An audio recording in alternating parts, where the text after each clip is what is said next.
Hello, true crimeers. This is the case of Susie Weaver. Viewer discretion is advised.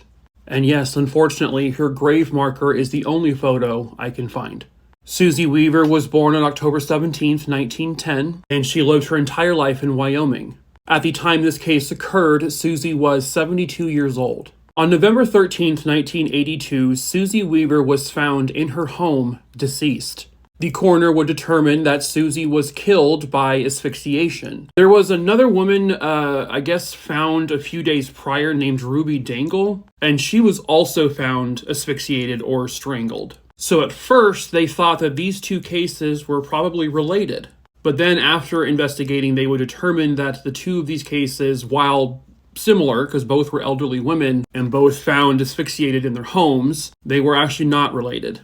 Ruby's case had a suspect named Scott Bailey, who was 21 years old at the time. I looked him up, and basically he was in prison, and then he died recently in prison at the age of like 60 or 62, but he was never considered a suspect in Susie's case. As a matter of fact, there have never really been any suspects in her case. Her husband, Harvey, had actually died back in 1970, and so she was living on her own. The news articles don't really specify much information other than that she was found in her home deceased. I don't know if there was any forced entry, if she maybe knew the person and she let them in. Was anything stolen? I don't know. It just says that she had been asphyxiated and she was also beat with some sort of blunt force object. But sadly, that's it. That's all that's really known. There are virtually any recent articles. I only found like 3 or 4 news articles from back then, and there's no photos of her. And it's sad that this, innocent elderly woman was brutally killed in her home,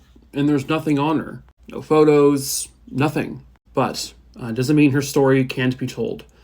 Someone somewhere out there has got to know the truth about who did this to Susie Weaver. Yes, odds are they're probably very, very old or deceased, but the family still deserves answers. They deserve closure, and if there is a possibility for justice, they deserve that too. Even if we're killers in their 80s or, hell, early 90s. If they only got 1 or 2 years left on this earth, make them spend it in prison. If you have any information, please call 307-672-3455.